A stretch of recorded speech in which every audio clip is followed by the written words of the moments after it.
إن الحمد لله نحمده ونستعينه ونستغفره ونعوذ بالله من شرور أنفسنا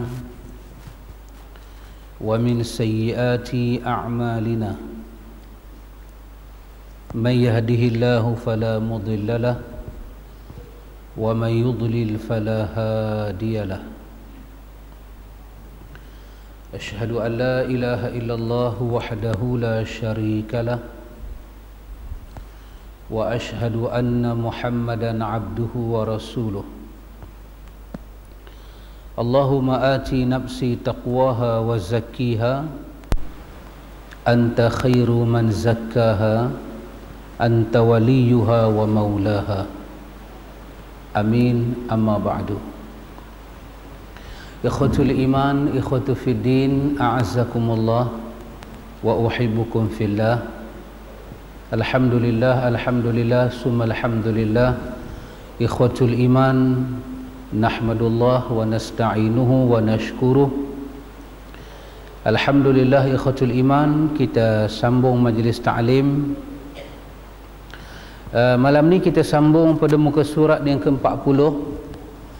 Kita masuk perkara yang ke-23. Perkara yang ke-23. Cik Pakcik nah. Perkara yang boleh merosakkan iman ialah cinta kepada kehidupan dunia melebihi cinta kepada Allah atau akhirat. Ini ikhwan boleh merosakkan hubungan kita dengan Allah. Ikhwatul iman, secara asasnya sebelum kita masuk kepada perbicaraan ini, secara asasnya ketika Allah Ta'ala berfirman di dalam Al-Quran, iaitu dalam surah Al-Baqarah ayat ke-29, Allah berfirman tentang dunia dan penciptaannya dan manusia. Allah cipta dunia, Allah cipta manusia, dan Allah juga cipta perhiasan dalam dunia. Maka Allah Ta'ala pun berfirman, Allah katakan, wa huwa alladhi khalaqa lakum ma fil ardi jami'a. Allah Ta'ala berfirman, dan Allah telah menciptakan bagi kamu apa sahaja yang ada di bumi, kesemuanya untuk kamu. Apa sahaja yang ada di bumi ini, kesemuanya Allah cipta untuk kamu. Selepas itu baru Allah menyebut tentang wa iz qala rabbuka lil malaikati inni ja'ilun fil ardi khalifah. Barulah Allah berbicara soal kami nak jadikan di atas muka bumi ini khalifah. Dari ayat ini ikhwatul iman ada pelajaran, ada pengajaran bahawa dunia sememangnya untuk manusia. Makan apa sahaja. Wa huwa alladhi khalaqa lakum ma fil ardi jami'a. Allah telah menciptakan bagi kamu apa yang ada di muka bumi. Apa yang ada di muka bumi jami'a, kesemuanya. Apa dia? Khalaqa lakum, dicipta untuk kamu. Dan dia guna kalimah khalaqa, bukan ja'ala. Kalau dikatakan huwallazi ja'ala lakum fil ardi jami'a, maksud dia lain. Ja'ala dan khalaqa dua-dua makna dicipta, dijadikan. Tetapi perbezaan dia, khalaqa benda tu tak ada lagi, dicipta. Ja'ala benda tu dah ada, kemudian ditambah sikit lagi, ditambah sikit lagi. Tetapi dunia dan kehidupan ini asal tak ada, Allah cipta. Kenapa Allah cipta? Allah cipta kerana Allah nak mencipta manusia. Artinya tidak ada siapa boleh menyatakan dunia ini dia tak mahu. Tak boleh. Kerana dunia dicipta untuk manusia. Huwallazi khalaqa lakum ma fil ardi jami'a. Allah telah menciptakan dunia ini seluruhnya lakum, untuk kamu. Tetapi kita ini pula Allah Ta'ala firmankan dalam surah Az-Zariyat, wa ma khalaqtul jinna wal insa illa liya'budun.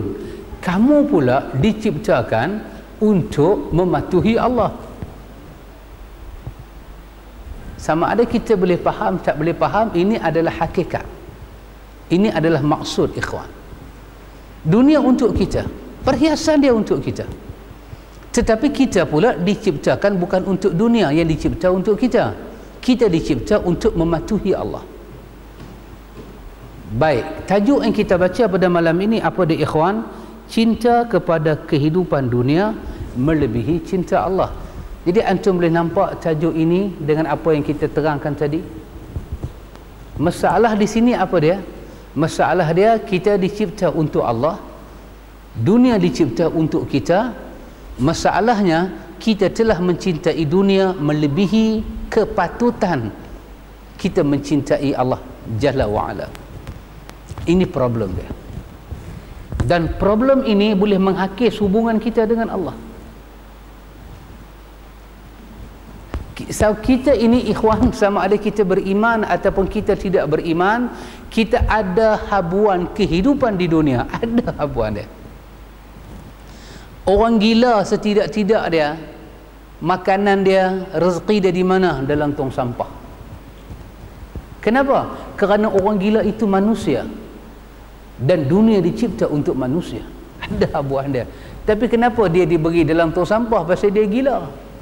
Takkan nak bagi dia duduk dalam hotel 5 bintang? Tak boleh. Kerana kegilaan dia itu tidak melayakkan dia. Takkanlah orang sioman lagu kita nak makan dalam tong sampah. Kita makan dalam tong sampah, orang gila makan hotel 5 bintang. Baguslah tu. Tak. Tetapi kita pandang macam mana pun, dunia ini dia ada penjuru yang kita pandang. Orang kata macam duit shilling. Macam duit shilling. Duit shilling 2 kupang ke 5 kupang kan. Kita tengok belah ni ada satu gambar, belah sini ada satu gambar, tapi dia tetap duit shilling bernilai 5 kupang. Tetapi bila kita tengok balik ni, dia tak silap saya gambar dia bubuh 5 kupang, dia bubuh gambar bunga kot, bunga raya. Kalau kita beralih balik ni, dia bergambar parlimen ke, gambar war bulan ke, lagu tu lah. Ini apa dia ikhwan? Nilai yang sama, tapi posisi melihat itu tidak sama. Tetapi nilai dia tetap 5 kupang. Hang pandang kok mana pun dia 5 kupang. Tapi bila kita pandang daripada satu sudut, kita tengok cantik dia lain. Kita pandang dari sudut lain, cantik dia lain. Subhanallah. Subhanallah. Ini orang yang ambil gambar tu dia pandai lah. Apa orang panggil? Fotografi.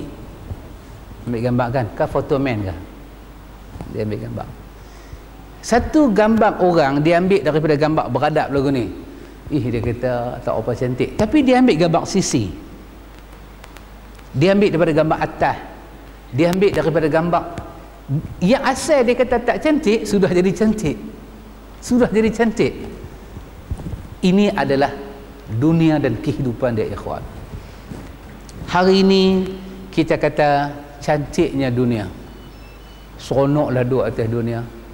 Tapi bila antum mai umur lagu saya ni, dah berumur, yang paling tua saya lah malam ni, antum akan rasa apa dia? Tak seronok dah duduk atas dunia. Nak makan apa? Dulu umur saya muda-muda, kalau orang bubuh nasi seperiuk pun tinggal periuk lah, nasi dalam habis. Lah ni kalau orang bubuh nasi sepinggan, boleh makan 4 orang. Dunia duk lagu tu lah, beras duk lagu tu lah. Apa yang berubah? Insan berubah. Insan berubah. Hari nafsu dia segar, hari ketamakan menjadi raja dalam dunia ini, insan rakus, dia mau semua. Tapi dunia ini ada perubahan. Hari tak sihat itu mai kat kita, lidah jadi tawang, lidah jadi pahit. Insan tidak rasa nilai hidup dah atas dunia. Lebih-lebih lagi anak pinak buat tak nampak kita. Subhanallah. Ketika itu insan berkata, wahai Tuhanku, apa guna hang panjang umur aku ya Allah, kalau aku kena menyaksikan drama yang paling menyakitkan hati. Anak buat lagu ni, menantu buat lagu ni. Ini adalah kehidupan dunia. Jadi kenapa insan kadang duka cita, kenapa insan kadang seronok? Insan ada problem jiwa. Apa dia? Dia diciptakan untuk Allah, dunia diciptakan untuk dia. Ketika itu insan tidak memberi perasaan dia kepada Allah, dia tak memberi jiwa dia kepada Allah, dan dia mengambil dunia lebih daripada ukuran dan aturan. Maka ketika itu apa akan jadi ikhwan?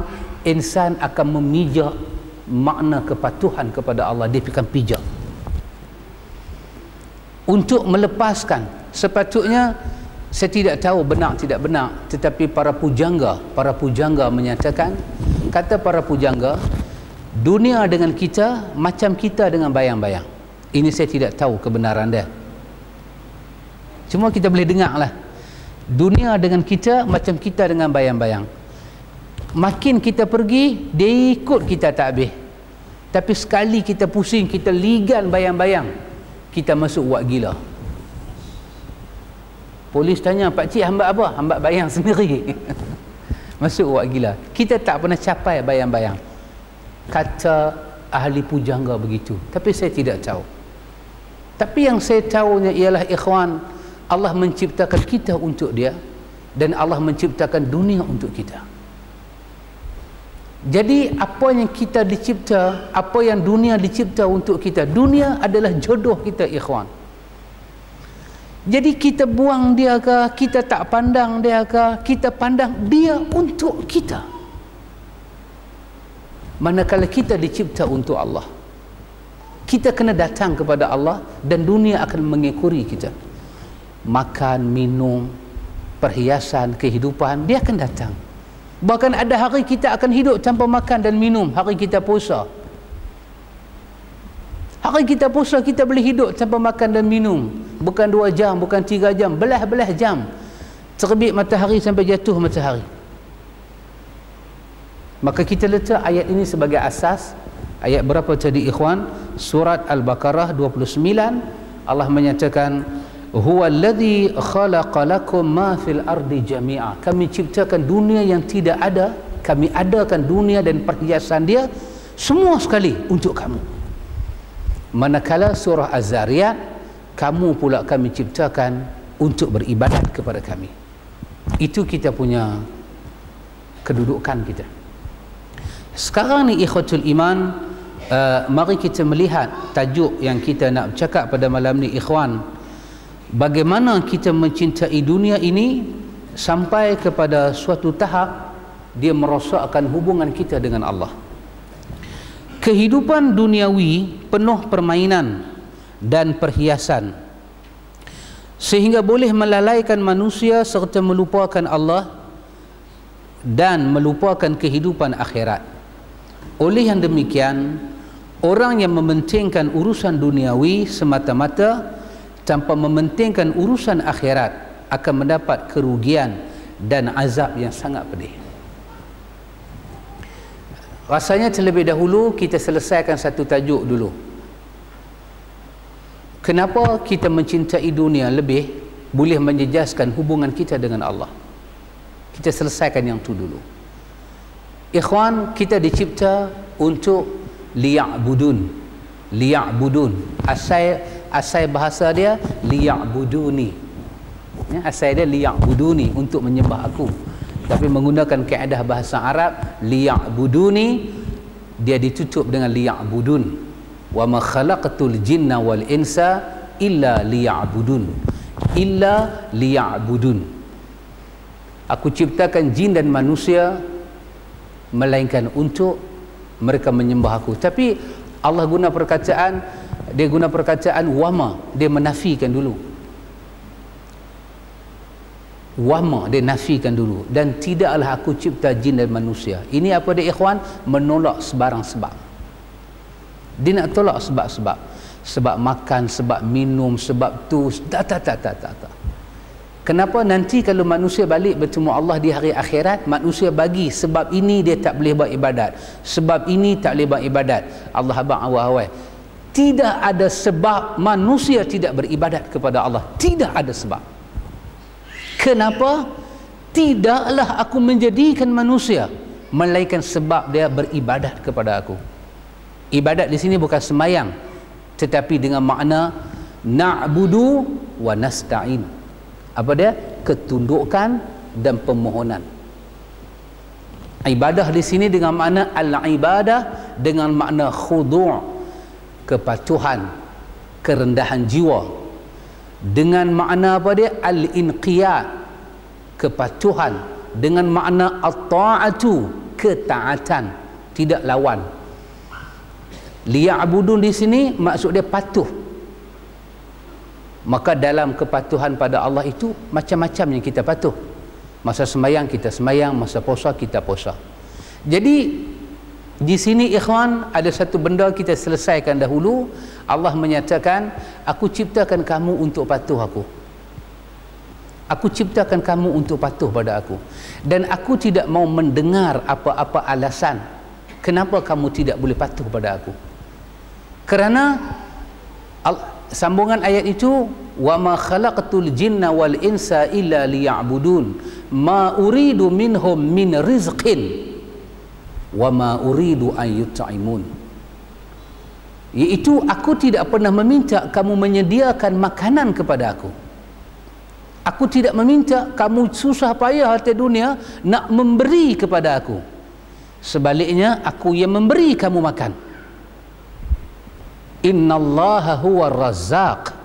Tidakkah kamu tahu pencipta kamu itu bersifat dengan razzaq, suka memberi kepada hamba yang dia cipta, dzul quwwatil matin, dan dia mempunyai kekuatan, keutuhan, keteguhan, kemampuan. Itu milik dia. Jadi insan jangan bawa bertemu Allah Ta'ala satu alasan yang alasan itu menjadi alasan dia tidak patuh kepada Allah. Ayat ini telah menafikan sebarang keuzuran. Tidak boleh. Yang adanya insan kena datang kepada Allah dengan 1000 kemampuan. Akan ada halangan untuk taat pada Allah, insan kena merempuh halangan itu. Karena itu Allah Ta'ala memberi contoh-contoh kepada kita, orang-orang yang beribadat kepada Allah, mereka telah mampu melepasi ujian-ujian hidup dalam dunia dan akhirnya mereka mati. Contoh yang paling dahsyat ikhwatul iman, orang-orang yang beribadat kepada Allah Ta'ala ini kita jumpa dalam surah Yasin. Dalam surah Yasin itu ikhwan, kita jumpa suatu contoh yang sangat dahsyat. Hamba Allah ini yang hidup sebelum zaman Nabi Muhammad, dia beribadat kepada Allah sampai dia dibunuh. Sampai dia dibunuh. Dan Allah cerita bagaimana Allah memberi kepada dia kekuatan dan kemuliaan. Dalam surah Yasin Allah katakan kepada kita ikhwatul iman tentang waja'a min aqsal madinati rajulun yas'a qala ya qaumi ittabi'ul mursalin. Tentang satu rajul, Allah guna satu rajul dengan mufrad, satu orang, bukan 1000 orang, satu orang. Dia datang daripada bandar pekan dalam keadaan yas'a, waja'a min aqsal madinah. Aqsa kampung tu, bandar tu jauh, daripada jauh kampung tu yas'a, dia lari termengah-mengah sebab dia dengar berita ada orang kampung dia pukul 3 orang Nabi. Dalam ayat sebelumnya, wadrib lahum mathalan ashabal qaryati idh ja'ahal mursalun. Satu kampung, satu karya datang kepada mereka 3 rasul. Mula hantar 2. Idh arsalna ilaihi muthnain. Allah hantar 2 rasul. Kemudian fakadzabuhuma, orang kampung tu dustakan. Kemudian kata Allah fa'azzazna bithalith, kami muliakan mereka dengan rasul yang ketiga. Apa jadi? Bermakna satu kampung, ikhwan. Tak tahulah di mana, tak sebut. Ada orang kata di Turki. Kalau Hamka kata Pompei, satu negeri yang telah hilang dalam peta dunia. Tetapi yang benarnya Quran tak sebut negeri mana. Tetapi kesan negeri itu ada dalam kajian orang hari ini. Antum boleh tengok Sidi Harun Yahya. Harun Yahya, dia cuba membongkar kampung mana yang Yasin sebut, dan dia menjumpai kesan-kesan dalam tanah bagaimana kampung itu diazab. Kerana orang kampung tu Allah hantar 3 nabi, tiga-tiga dia berpukul. Maka ada satu rajul ini, satu orang, Quran tak sebut nama dia, hanya sebut rajul, satu orang laki-laki. Dia datang daripada tempat jauh, bandar. Kisah ni berlaku di kampung. Daripada bandar dia cepat-cepat dia pergi. Dia kata kepada kaum dia, ya qaumi, wahai bangsaku, ittabi'ul mursalin. Mereka ini nabi, kenapa kamu layan begini? Ikutlah mereka. Kata dia, ittabi'u man la yas'alukum ajra wa hum muhtadun. Dia datang kepada kita sekupang pun tak minta, 1 dinar 1 dirham tak minta. Dia mengajar ajaran Allah dan dia mengharapkan pahala di sisi Allah. Kenapa kamu buat dia begini? Wa ma liya la a'budu alladhi fatarani wa ilaihi turja'un. Dia mengajak kita menyembah Allah, pencipta langit dan bumi, pencipta langit dan bumi. Tapi kaum dia tak dengar.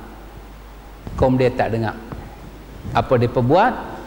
Dia orang yang keempat kena pukul. Dia pukul dia. Dalam tafsir hak mudah kita semak, tafsir Melayu ni, tafsir Hamka, kata Hamka, dia pukul dia sampai, dia pijak dia sampai usus dia keluar ke lubang pungkok dia. Dia jijak.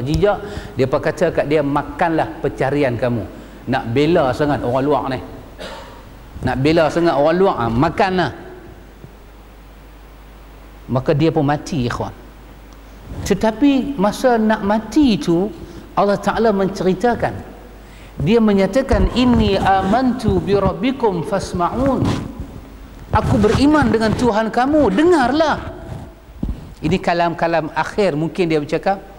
Aku beriman dengan Tuhan, dengarlah perkataan aku. Qila, perkataan apa? Perkataan yang nak dikatakan kepada dia, udkhulil jannah. Sekarang ini aku nak dipersilakan masuk ke dalam syurga. Celakalah kaumku kalaulah hampa tahu perbuatan hampa ni menghalang hampa masuk syurga. Celakalah hampa kalaulah hampa tahu apa yang hampa buat ni salah. Bima ghafara li rabbi wa ja'alani minal mukramin. Tahu tak, Tuhan telah memuliakan aku dengan dia mengampun kesalahan aku, dan dia letakkan aku dalam senarai orang yang mulia, iaitu dalam syurga. Dia pun duk pukul dia. Dia pun ingat pukul dia, makalah pencarian hang sendiri. Entahlah, rupanya dia ruh yang dah tercabut tu, ruh mukmin yang tercabut, yang berjuang di jalan Allah ni, dia sedang berucap pada kaum dia, amantu bi rabbikum fasma'un. Tapi kaum dia tak dengar lah, pasal dia dah meninggalkan dunia. Kaum dia punya ingat, kaum dia menyiksakan dia. Rupanya setiap luka di badan kerana Allah itu bukan penyiksaan, itu kemuliaan. Yang boleh merasa itu hanyalah jiwa mukramin, jiwa yang dimuliakan Allah. Dia kata, Tuhanku telah memuliakan aku, bima ghafara li rabbi wa ja'alani minal mukramin. Dosa aku seluruhnya diampun kerana aku mempertahankan nabi-nabi ni, dan hampa bunuh ni aku mati syahid, aku dapat syurga Allah. Wahai kaum aku, celakalah hampa. Ya laita qaumi, celakalah hampa kalaulah hampa tahu perbuatan hampa ini menempah azab di sisi Allah. Subhanallah, ikhwatul iman. Kita dicipta untuk Allah. Setiap yang kita buat untuk Allah, Allah bayar dunia dan akhirat. Dunia dicipta untuk kita. Kalau kita beralih kepada dunia, kita tidak akan dapat apa daripada Allah. Dan kita akan dapat dunia pada kadar yang ditakdirkan oleh Allah sahaja. Maka bila satu orang itu ikhwan, dia mencintai dunia, dia akan melanggar hukum hakam Allah. Masalan, dia kerja, dia nampak overtime, dia nampak duit yang banyak, tiba-tiba orang azan. Dia akan melanggar peraturan itu. Dia akan langgar. Dia tak sembahyang. Bila dia tidak sembahyang, dia masuk dalam tajuk yang kita bincang, cinta kepada dunia melebihi cinta kepada Allah, dan ini telah merampas hubungan dia dengan Allah.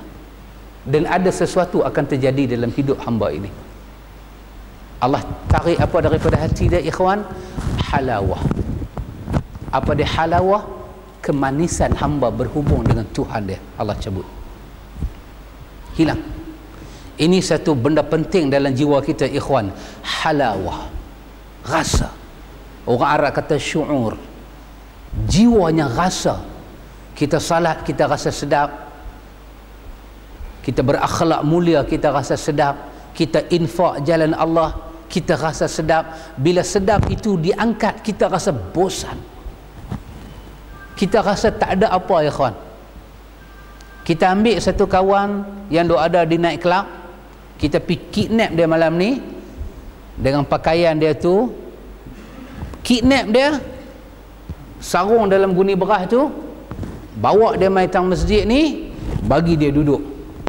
Dia tengok semua kemutih ya, pakai kepiah, pakai serban, hak perempuan semua pakai putih. Dia rasa apa ni? Ni perkampungan mayat mana ni? Dia rasa kita ni mayat hidup. Wahai kita duk baca Al-Quran, kita duk ajak semayang, ajak puasa, dicabut halawah, dia tak rasa apa. Bosan, boring, dia memerontak. Kenapa, ikhwan? Kerana daripada dia dicipta kepada Allah, dia sudah berpaling mencari dunia. Ketika itu rosak iman dia. Cuma kadar peratus rosak iman tu kita tak tahu banyak mana, tetapi telah rosak. Kalau sampai dia a'rad, dia berpaling total, menolak Allah Ta'ala, dia akan jadi kafir. Tapi kalau sampai dia tak semayang, dia tak puasa, kerana nak cantik itu habuan dunia dan perhiasan dia nak cantik, kerana nak cantik dia tolak hukum tutup aurat, kerana nak makan dia tolak hukum riba, kerana nak untung dia tolak hukum rasuah, dia tolak dan dia tolak, dia redah kehidupan dunia. Maka ada sesuatu yang tercalak dan tercacat dalam hubungan dia dengan Allah. Ikhwan, Allah Ta'ala berfirman, man kana yuridul hayata dunya wa zinataha nuwaffa ilaihim a'malahum fiha wa hum fiha la yubkhasun ulaika alladhina laysa lahum fil akhirati illa an-nar wa habita ma sana'u fiha wa batilun ma kanu ya'malun. Barang siapa menghendaki hidup di dunia dan perhiasannya, kami sempurnakan pekerjaannya di dunia, sedang mereka tiada dirugikan.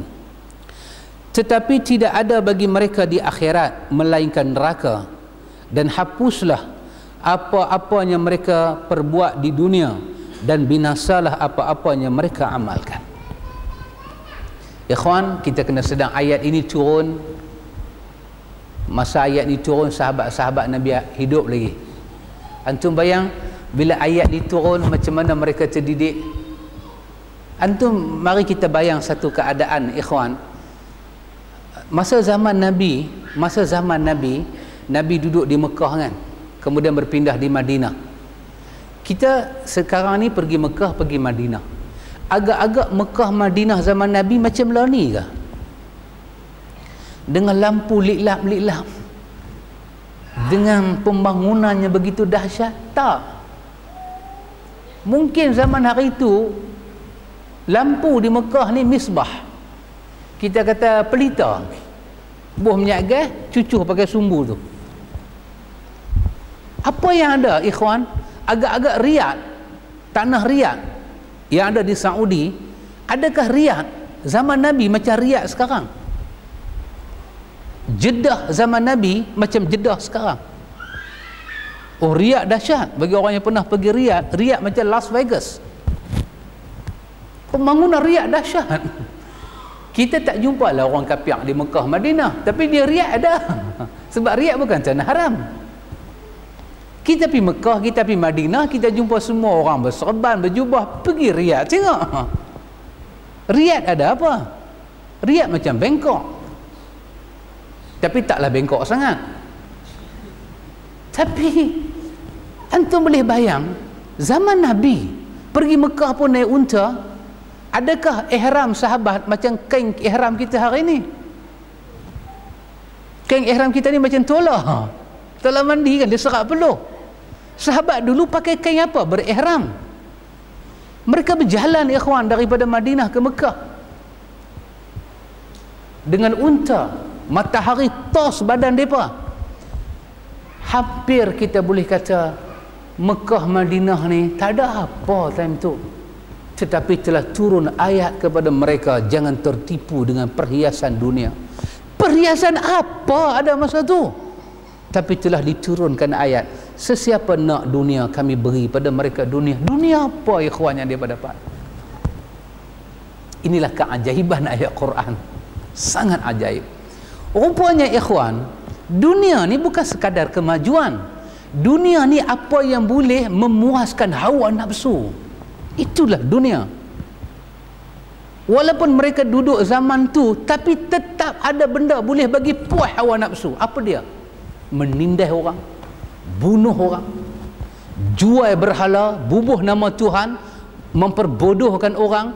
Dia mengaut kekayaan dengan jual batu, dia bubuh nama Tuhan. Benda ni bagi puas nafsu dia. Dia minum arak sampai tak boleh jalan, terlentang atas tengah jalan, puas nafsu dia.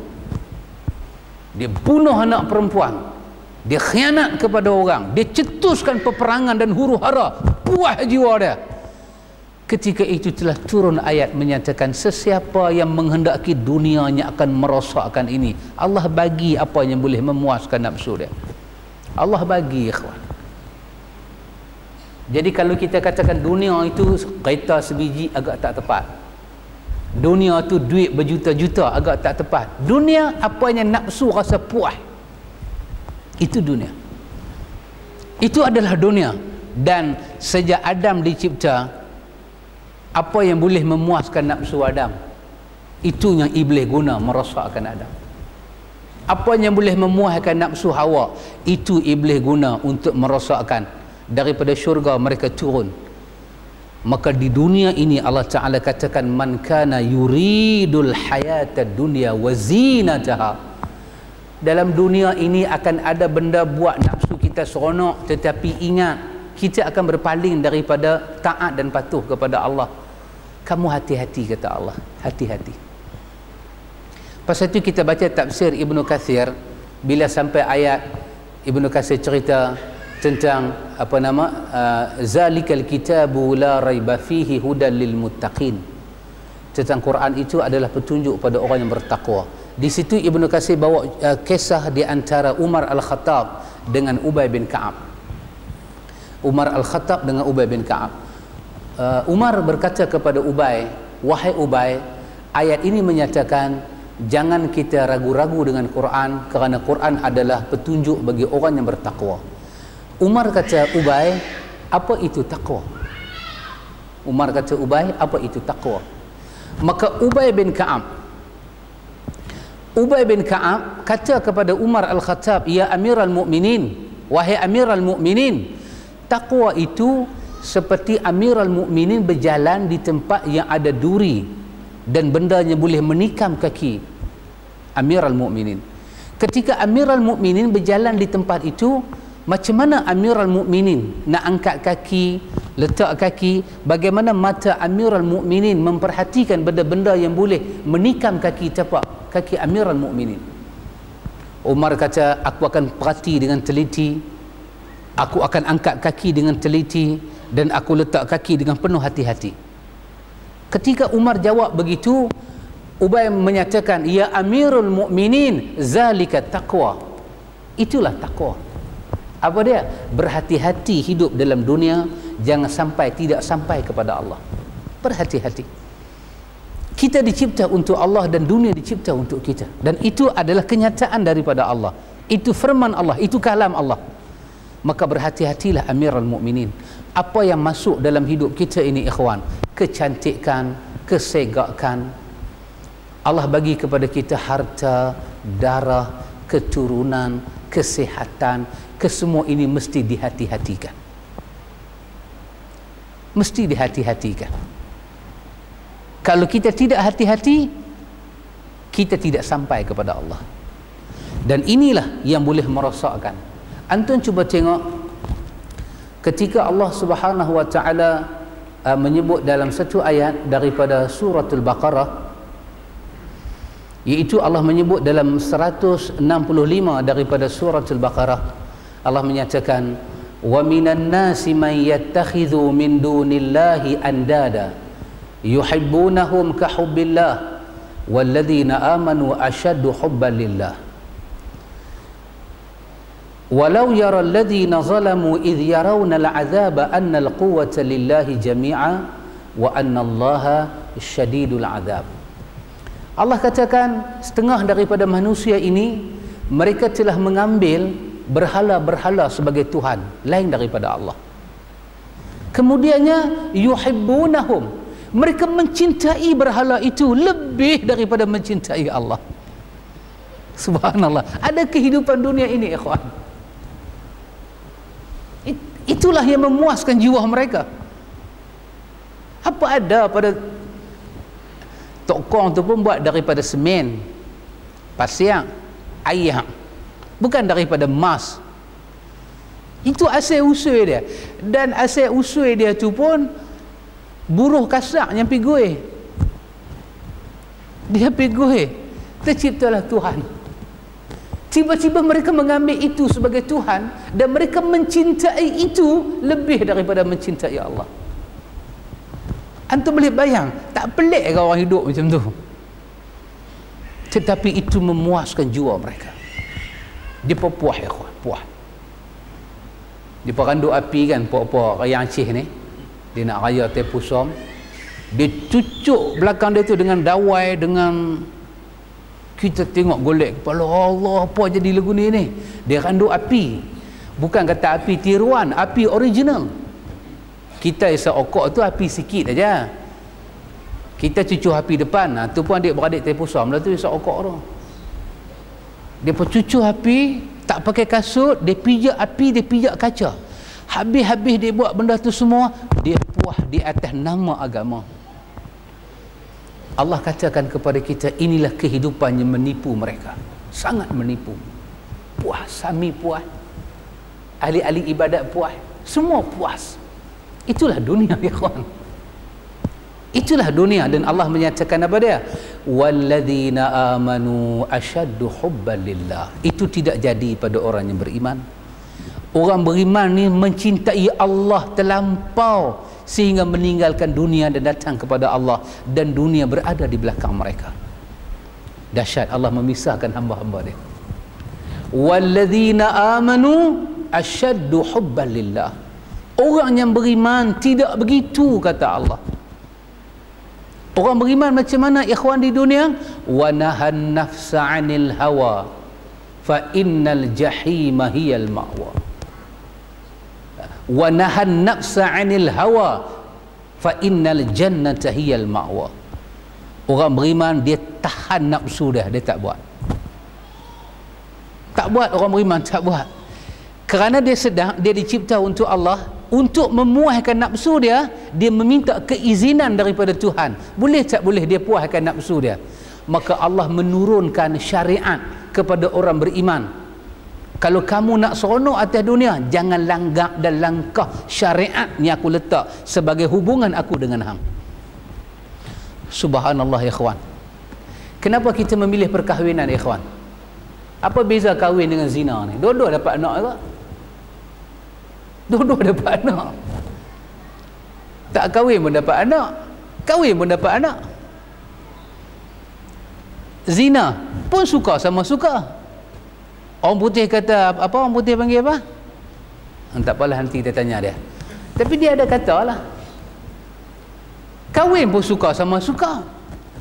Kita nak kahwin, kita masuk meminang, bahkan duit perhabis lagi banyak kahwin. Zina tak pakai duit banyak sangat. Suka sama suka, I love you, you love me. Gedebang-gedebong. 3 bulan mengandung, dapat anak. Sekarang kita tahu anak zina dengan anak kahwin, apa beza dia?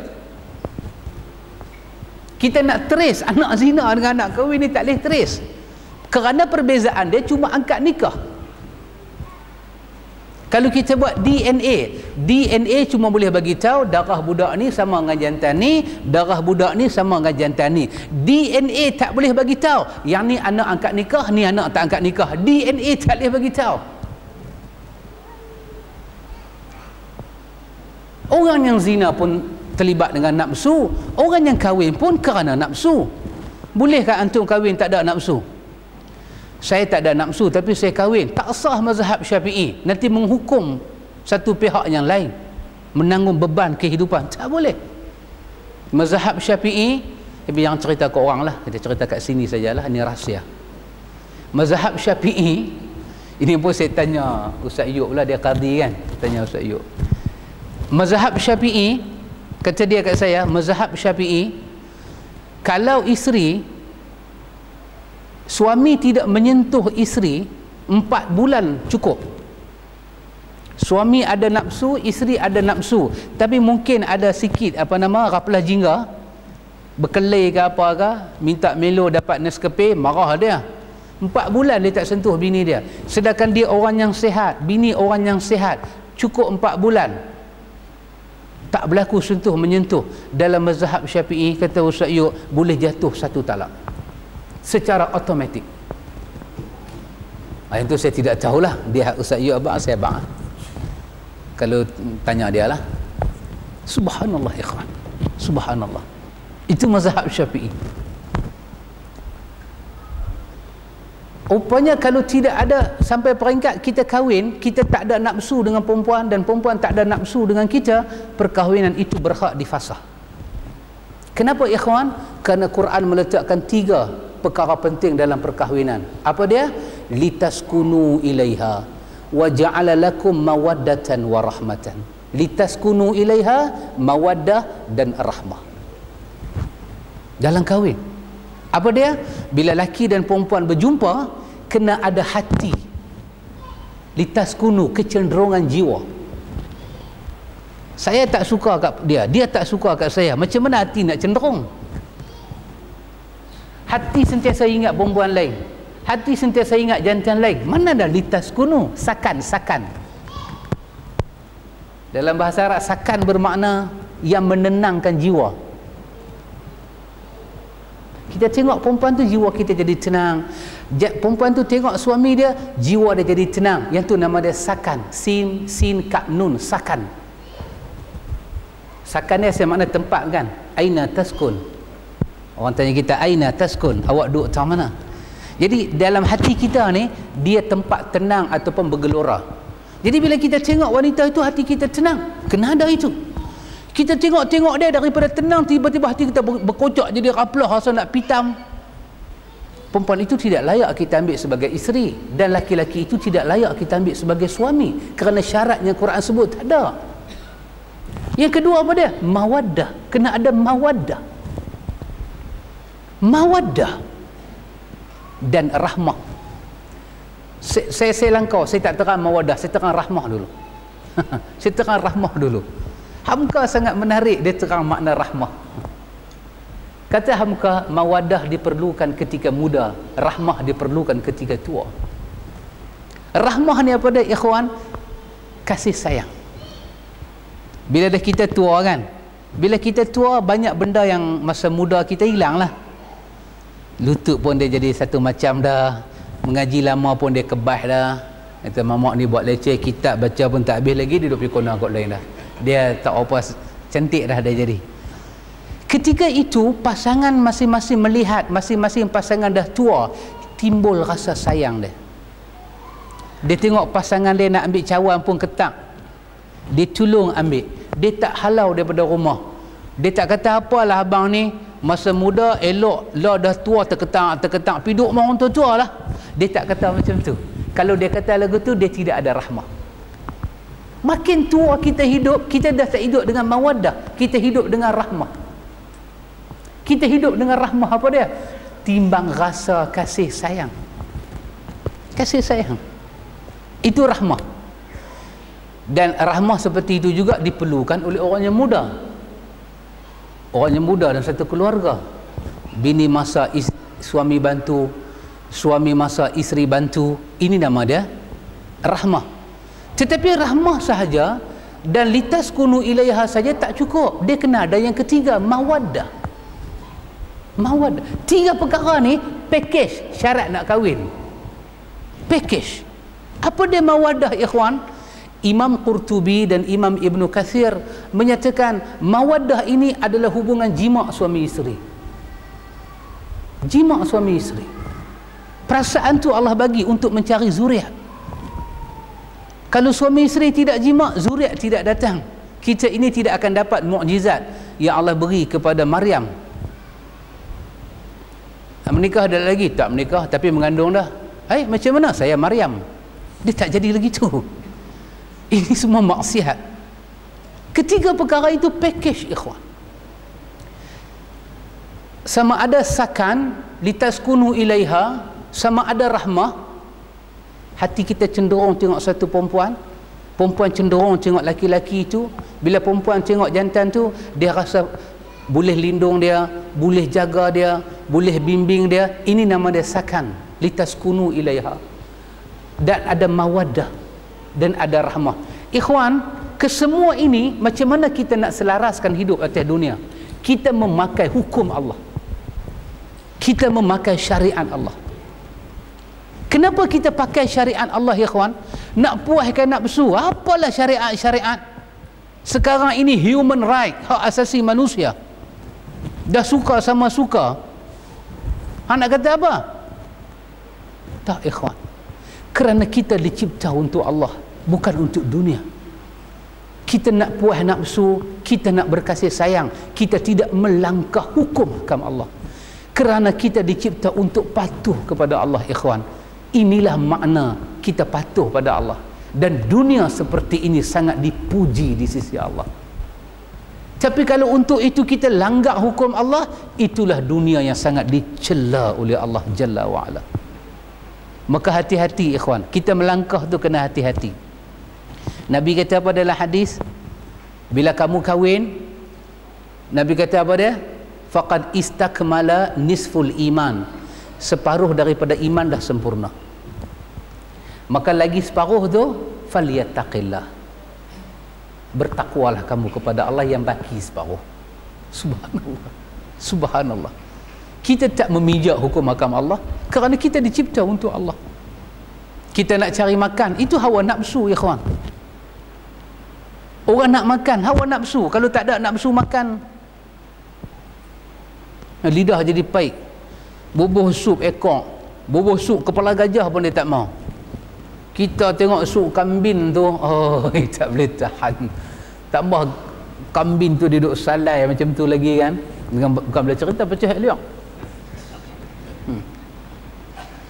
Tapi kena kawan badan tak sihat, bagi kat dia berani bagi gambari kat dia tu, dia gambari ni udang kan, besar-besar punya udang. Udang tu punya besar, udang lain pun terkejut, adakah udang lagu ni? Ambil gambari tu buat main, mazrak cantik, main dengan lidah dia pahit, dia tolak. Tak payah dia kata. Dia makan apa? Dia makan asam buih ya. Gambari dia tak mau, asam buih dia buah atas lidah. Rasa masin, rasa asam. Yang tu dia kata best. Masya Allah, ya kawan. Kita nak makan pun kita taat kepada hukum Allah. Allah menyatakan, wala tattabi'ul hawa. Jangan kamu ikut hawa nafsu kamu.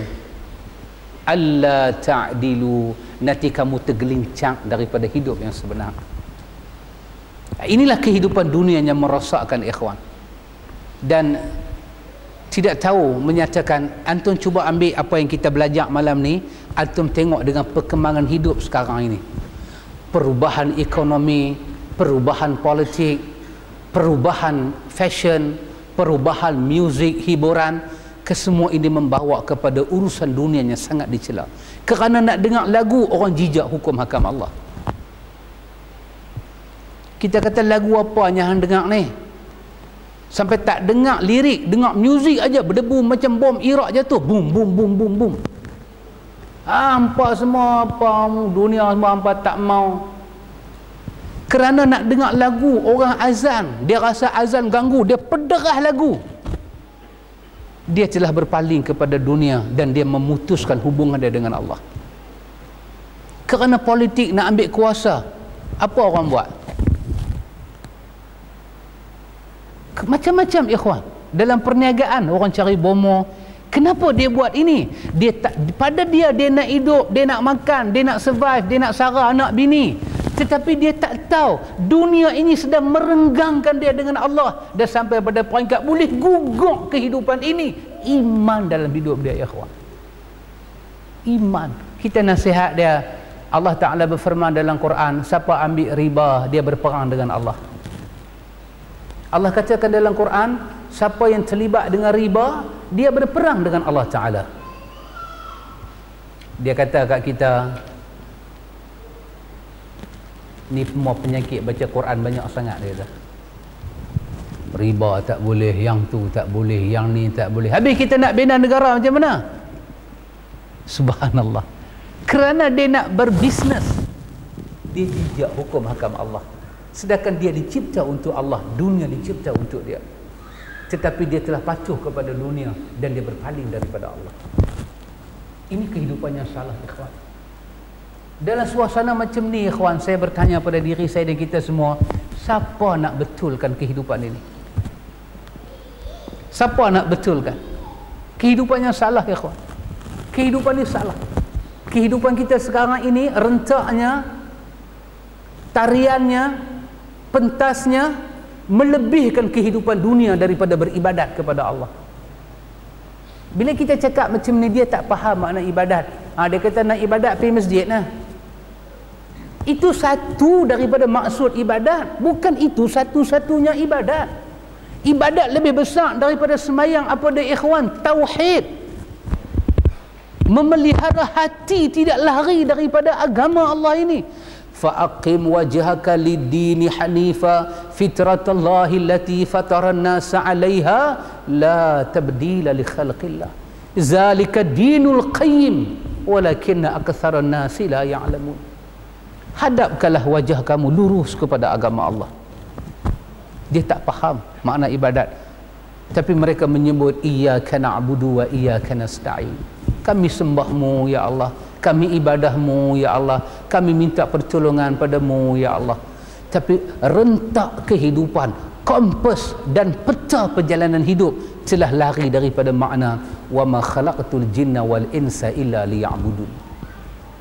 Ikhwatul iman, cuba kita tengok dalam surah Yasin yang kita selalu sebut pada malam Jumaat, ikhwatul iman. Ada satu ayat yang sangat menarik dalam surah Yasin yang kita ulang-ulang, iaitu ketika Allah Ta'ala menyebut kepada kita satu ayat yang sangat menarik tentang makna kehidupan ini. Allah katakan, alam ahad ilaikum ya bani adam alla ta'budu syaitan innahu lakum aduwwum mubin wa an ya'buduni hadza siratum mustaqim. Allahu akbar. Sangat dahsyat. Ini adalah kompas kehidupan. Allah bagi tahu kepada kita rentak hidup macam mana kita kena hidup. Allah katakan, alam ahad ilaikum ya bani adam, bukankah telah ada suatu perjanjian dengan anak Adam? Apa dia? Alla ta'budu syaitan, jangan kamu menyembah syaitan. Jangan kamu sembah syaitan. Apa itu syaitan, ikhwan? Sangat menarik kalimah syaitan apabila para ulama memberi terjemahan. Syaitan ini, kata para ulama, apa sahaja yang kita buat, yang kita cakap, yang kita ingat, dan dia membawa kita lari 100% daripada Allah dan syariat Allah, itu adalah syaitan. Aku pesan pada kamu, jangan kamu menyembah syaitan. Sembah di sini, ikhwan, bukan bermakna kita letak dai sahaja, itu satu daripada makna sembah. Tapi sembah juga jangan kamu patuh, kamu ikut, kamu cinta, kamu kasih, kamu sayang. Jangan sampai dalam hati kamu bila kamu nak berpisah dengan satu benda, kamu rasa rugi. Sedangkannya kamu nak tinggal itu bercanggah dengan hukum Allah. Benda tu bercanggah dengan hukum Allah. Bila kita nak tinggal kita rasa rugi, ketahuilah itu syaitan. Alam ahad ilaikum ya bani Adam alla ta'budu syaitan.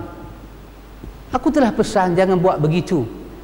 Innahu lakum aduwwum mubin. Dia akan menipu kamu kerana dia musuh kamu. Dan Allah kata wa ani'buduni wa ani'buduni. Kamu datanglah taat kepada aku. Tadi ni wa ma khalaqtul jinna wal insa illa liya'budun wa ani'buduni.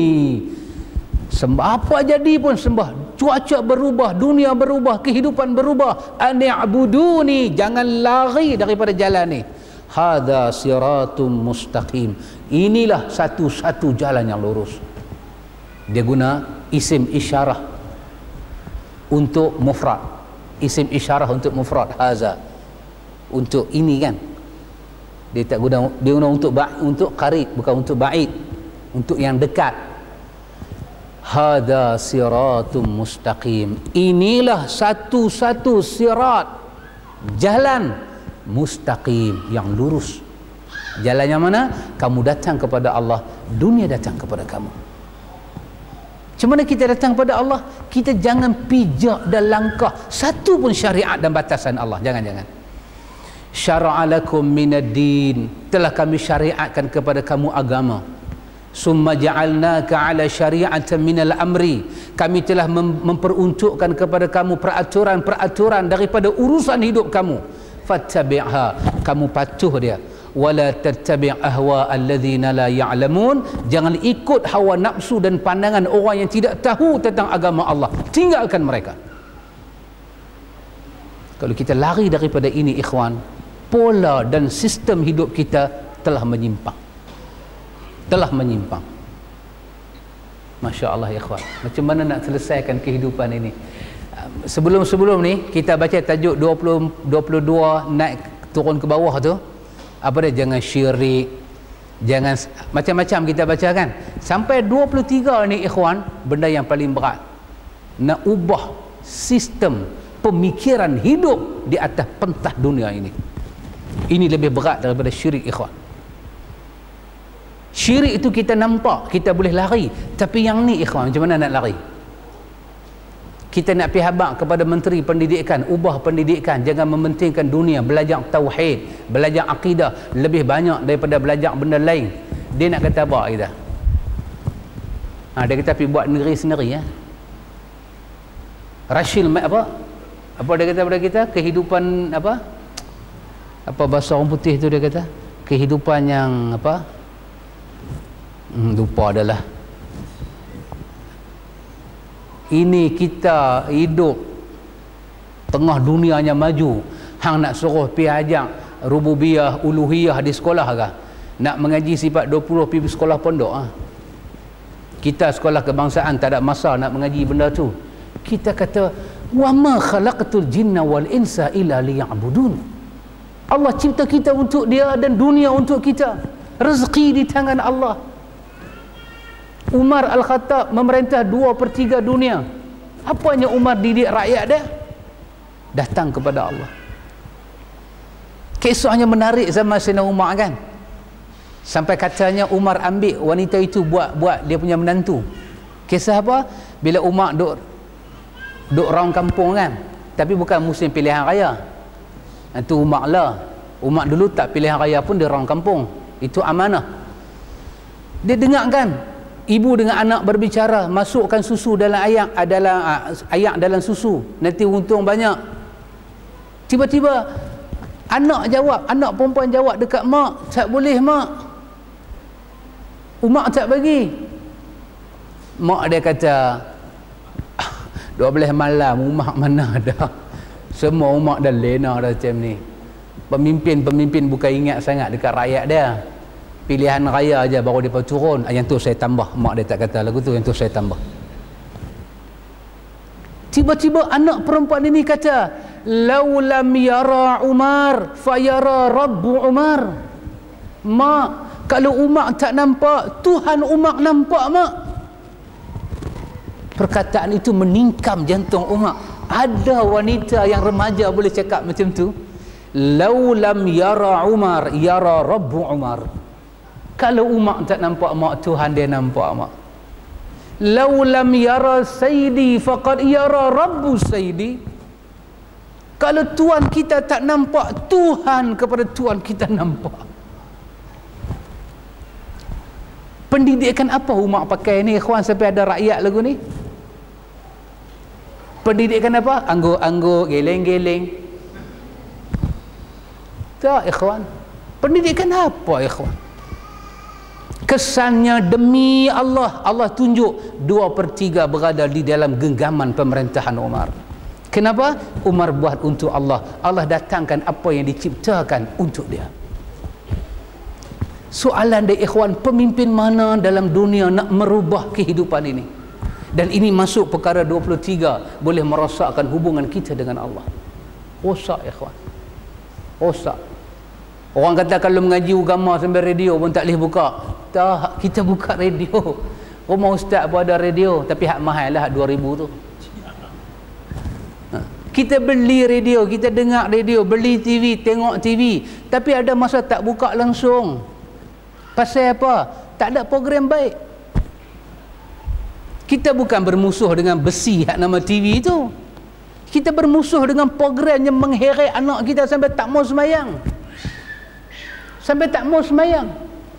Orang beribuk hari ni ikhwan, beribuk dah tak tahu tempat. Antum cuba tengok contoh saya bagilah, tapi jangan cerita ke orang lah, ni rahsia kita. Bila musabakah Al-Quran, kita biasa ya kawan, kalau dengar orang azan kita buat apa? Kita tengah pegang handphone kan, macam-macam lagu ada kan, seumpama rama-rama, lagu tu betul tak? Bila bunyi azan, apa tok-tok kita, mak-mak kita ajak, tutup, hormat azan. Tak, kita hormat dah ikhwan, kita hormat. Tengah basuh motor pun orang azan, kita lari masuk dalam. Sengap kita tak buat apa, hormat. Kita masuk tempat orang baca Quran, kita buat apa ikhwan?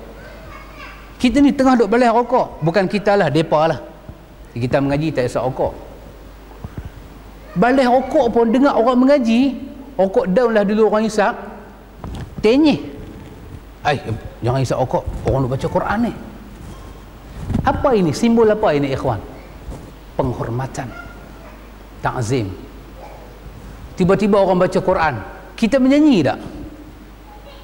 Tak menyanyi, sengak kita, sengak. Tapi hari ni orang buat musabakah Quran, habis panggil qari 5 nang qari, dia baca Quran tu dia rasa boring. Tengah-tengah boring tu dia lepas nasyid masuk. Dia lepas nasyid masuk dengan lagu, dengan muzik. Yang tadi majlis tu majlis Quran, sekarang muzik ambil alih tempat Quran. Tak ada sekong ulama kerajaan kata yang tu salah. Tak ada sekong, saya tak kata seorang, tak ada sekong ulama kerajaan kata yang tu salah. Pergi baca kitab Imam Syafi'i dalam mazhab Syafi'i. Kalau suasana muzik lebih tinggi daripada lirik, apa kesepakatan ulama Syafi'i? Itu muzik yang haram. Dan muzik itu lebih tinggi daripada lirik dalam majlis musabaqah Al-Quran. Kenapa? Boring dengan Quran, kena menyanyi menari sikit. Lepas tu mai pula wanita. Apa mazhab Syafi'i kata tentang suara wanita? Suara wanita nak baca Quran lebih tinggi sikit, ulama Syafi'i bincang, boleh ke tak boleh? Itu Quran, kalam Allah. Ini muzik, kalam siapa? Pegang dengan make up tabarush, duduk pembesar-pembesar yang bahlul-bahlul ni semua duduk depan, ulama pun bengong duduk depan. Depa, oh, baca Quran wanita tak boleh, melalak boleh dalam majlis Al-Quran. Hidup apa ini ikhwan? Hidup apa ni ikhwan? Tak apa lagi, di satu tempat tu panggil ustaz buat forum perdana dalam masjid, ustaz petik kita dalam masjid. Apa ni ikhwan? Takkan bodoh sampai setara tu? Ini masjid, ada jin yang sedang tilawatul Quran, Ada malaikat yang datang ke rumah Allah. Ada saudara kita mukmin daripada kalangan jin yang beribadat zikir. Kau petik gitar dalam masjid. Kenapa kau tak petik di padang? Orang tak bincang. Kau dengar baik-baik. Ni ustaz-ustaz bahlul dengan bengong ni. Hang dengar baik-baik nak cakap ke hangpa. Dalam mazhab Syafi'i, satu orang tengah sembahyang dan sebelah tu ada orang baca Quran. Apa hukum? Kawan yang baca Quran tidak boleh memasukkan suara dia ke dalam orang yang sedang sembahyang. Kalau dia masuk, dia dianggap ganggu orang sembahyang, dan perbuatan baca Quran dengan suaranya tinggi ketika itu adalah haram dengan kesepakatan ulama. Antara baca Quran dengan gitar petik dalam masjid ni tak boleh fikir. Subhanallah ikhwan, kehidupan apa ini? Kehidupan apa ini ikhwan? Baca kitab apa dah? Penawar bagi hati. Tu kitab Penawar bagi hati, Syekh Mandili tulis kan. Nipis tu aja pondok-pondok duk baca. Apa dia kata? Di antara benda yang kita kena jauhi ialah muzik yang bertali, dia kata. Soal pandangan dia kuat ke tak kuat, nombor dua, tak bincang pandangan dia. Tetapi di antara adab insan masuk dalam masjid, muzik tidak dimasukkan dalam masjid. Itu adab. Tapi orang boleh duduk di atas nama forum perdana. Ustaz dah habis forum-forum semua, kita minta ustaz kita mempersembahkan satu lagu. Kepala otak bukan saya kata petik gitar tu apa-apa, tapi kau petik gitar dalam masjid. Ulama bincang ikhwan, ulama bincang. Apa dia ulama bincang? Ni masjid duduk pasang Quran ni, subuh ke tak subuh pasang Quran, bukan lagu, Quran. Ulama masih bincang. Kalau suara Quran tu sampai masuk dalam rumah kawan yang ada anak kecil, tindakan itu adalah salah. Itu pasang Quran. Apa salahnya nak gerak ni, bewak-bewak ni suruh bangkit awal, susah ke? Pasang Quran. Ulama kata tak leh. Pasal apa tak leh? Ada hadis Imam Tirmizi, Nabi lalu ke rumah Umar sembahyang tahajud, baca kuat. Nabi kata pada Umar, ikhfid sautak. Umar, lain kali sembahyang tahajud suara bagi pelan. Umar kata, ya Rasulullah, aku nak hambat setan, aku nak bagi yang tidur ni bangkit. Nabi kata ikhfid sautak. Itu bab lain. Babnya suara kamu jangan keluar daripada rumah kamu, ganggu jiran kamu Umar. Itu hadis Imam Tirmizi. Itu suara tahajud dengan suara gitar, suara siapa lagi bagus ya kawan? Tetapi di atas nama hidup ini satu hiburan, insan dah tak peduli dah kehidupan ini. Orang kata kalau dalam masjid pun tak boleh main muzik, habis anak muda nak main muzik, nak main masjid macam mana? Subhanallah. Antum nak tarik orang kah? Mesti di atas peraturan Allah, mesti di atas syariat Allah. Kita dicipta untuk Allah, dunia dicipta untuk kita ikhwan. Jangan berpaling. Antum berpaling, berlakulah pergeseran hidup dalam dunia. Dan saya tak tahu ikhwan, saya ulang lagi sekali, pola kehidupan ini siapa nak ubah? Siapa nak ubah? Sikit hari lagi khutbah jemaah pun nanti nak dengan kita.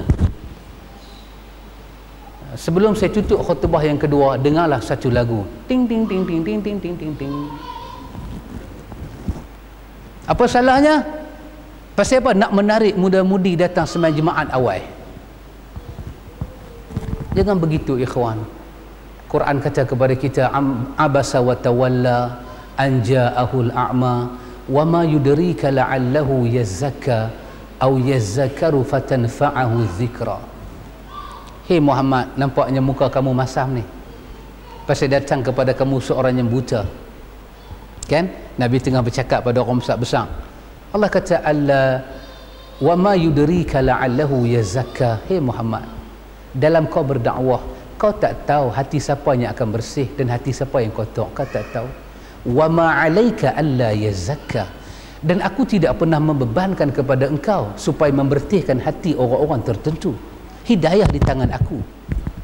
Kalau hidayah di tangan aku, mungkin Wa amma ja'aka yas'a ini, wa amma ja'a'ma ini, orang yang buta datang ini, wa huwa yakhsha, mungkin hati dia yang ada takwa kepada Allah. Fa anta anhu talaha, kenapa kau berpaling daripada dia? Sedangkan wa amma man istaghna fa anta anhu talaha, si kaya tu pula kamu beria-ria sangat Muhammad. Kau tahukah dia akan berubah? Di tangan aku. Kalla innaha tazkirah faman syaa'a zakarah. Agama ini bukan begitu Muhammad. Agama ini peringatan sampai pada orang yang nak peringatan. Allahu Akbar. Jangan over lah ikhwan. Ini kita sedang baca ikhwan perkara 23 dunia yang merosakkan. Dan Allah Jalla wa Ala berfirman, ikhwatul iman, alladhina yastahibuna al-hayata ad-dunya 'ala al-akhirah wa yasudduna 'an sabilillah wa yabghunaha 'iwaja ulaika fi dhalalin ba'id. Orang-orang yang memilih hidup di dunia dari akhirat dan menghalangi jalan Allah dan mencari jalan yang bengkok, mereka itu dalam kesesatan yang sangat jauh. Subhanallah ikhwan. Beginilah pentas kehidupan dunia ikhwan. Ikhwatul iman, kata para ulama, kita ada beberapa perkara yang kita kena hati-hatikan. Yang pertama sekali ikhwan, kita berhati-hati dengan syaitan. Kerana Allah berfirman kepada kita, inna syaitana lakum adu fattakhizuhu aduwa, dalam surah Fatir. Sesungguhnya syaitan musuh kamu dan kamu kena ambil dia sebagai musuh. Dan Allah katakan juga, innama yad'u hizbahu liyakunu min ashabis sa'ir. Syaitan, iblis akan pastikan orang yang dia seru itu jatuh ke neraka sa'ir. Yasin habaq tadi, la ta'budu syaitan, alla ta'budu syaitan. Syaitan musuh kita ikhwan.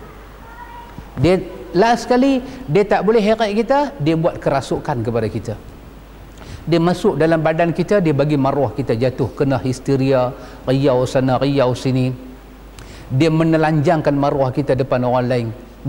Bila orang kena histeria, dia tak tahu apa dia buat. Lepas tu dia sedar orang cerita, hang sedar tak hang buka baju, hang lari keluar, kita jadi malu. Kenapa? Ini kerja syaitan.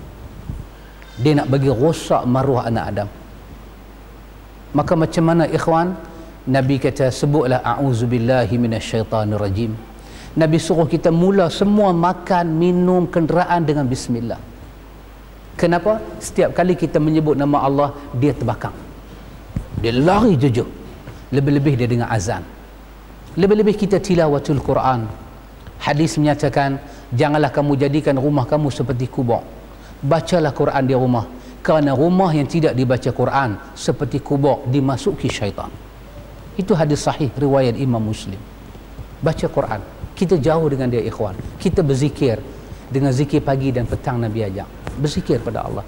Ayatul Kursi, lepas semayang baca, nak tidur baca, bila rasa tak tenteram, rasa seram sejuk, baca Ayatul Kursi. Sayyidul ayah. Dalam hadis Bukhari, syaitan kata, kalau baca ayat ni aku lari. Hadis tu panjang, saya ambil maksud dia saja. Syaitan kita hati-hati ikhwan. Perangkap dia terlampau dahsyat. Dia nak kita terlibat dengan itu, terlibat dengan ini. Dia rosakkan orang, dia ilhamkan buat sihir supaya orang tu buat sihir, maruah wanita ni rosak, maruah jejaka ini rosak. Ini kerja syaitan. Siapa yang mengambil syaitan sebagai pelindung dan kawan, itulah seburuk-buruk kawan, kata Quran. Siapa yang mengambil syaitan sebagai kawan, wa man yakuni syaitanu lahu qarina fasa'a qarina, surah Al-Baqarah. Siapa yang ambil syaitan sebagai kawan, itulah seburuk-buruk kawan. Dia pakai tangkai, dia belah hantu raya, dia belah jin tanah, dia belah hantu laut, macam-macam hantu. Yang paling banyak orang Melayu belah hantu raya. Main bulan puasa tak puasa, kerja dia nak raya aja. Inilah hantu raya paling banyak dalam orang Melayu ni.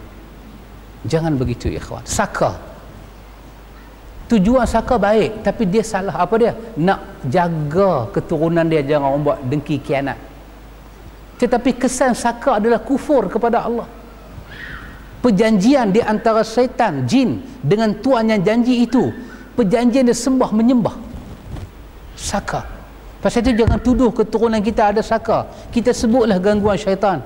Kerana hukum saka, hukum kafir. Kafir.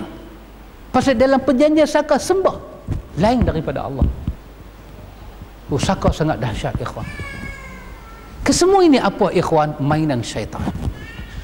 Dengki, kianat, jawatan, mencintai satu wanita yang cantik, dia tak nak jatuh kepada orang lain, dia tak beriman dengan jodoh, mati hidup di tangan Allah, dia nak juga apa yang dia nak, dia guna syaitan, dia sihirkan orang, dia santaukan orang. Doktor pakar kata tak ada apa, tapi kawan tu duk nazak menderita sakit, santau. Yang paling dahsyat sekali minyak dagu, filem yang baru sekali kan, minyak dagu. Dia pergi ambil mayat, dia turis minyak dagu masuk dalam tu, dia pakai cantik. Last sekali apa jadi hidup dia? Pocong. Pocong kacau dia. Barulah dia cari ustaz halau hantu. Kepala otak dia betul. Dia dah puas dah nafsu dia, bila dia terima mudarat baru dia nampak hukum Tuhan. It's better lah dia nampak daripada dia mati macam tu. Subhanallah. Jangan main-main dengan syaitan. Satu. Yang kedua, ulama kata kepada kita berhati-hati apa dia, ikhwan, dengan dunia.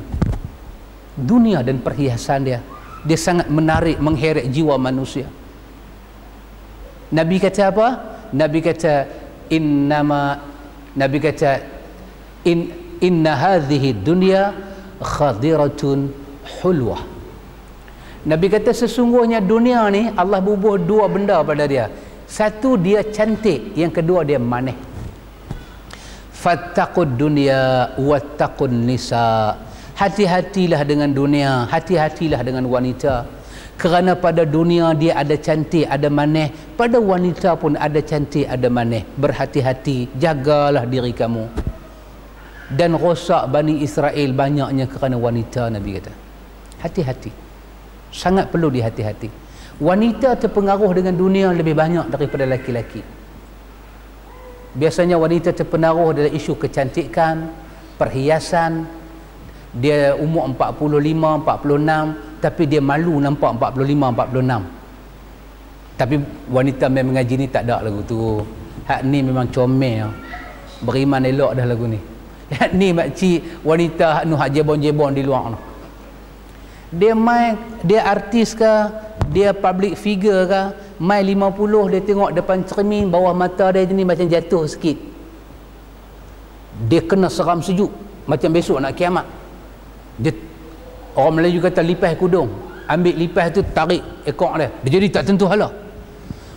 Aku kena buat sesuatu, nanti aku tak keluar sana, tak keluar sini, orang tu tak panggil. Pasal apa? Pada dia rezeki dia kecantikan. Bila cantik hilang, putus rezeki. Apa nak buat bagi cantik? Dia try produk.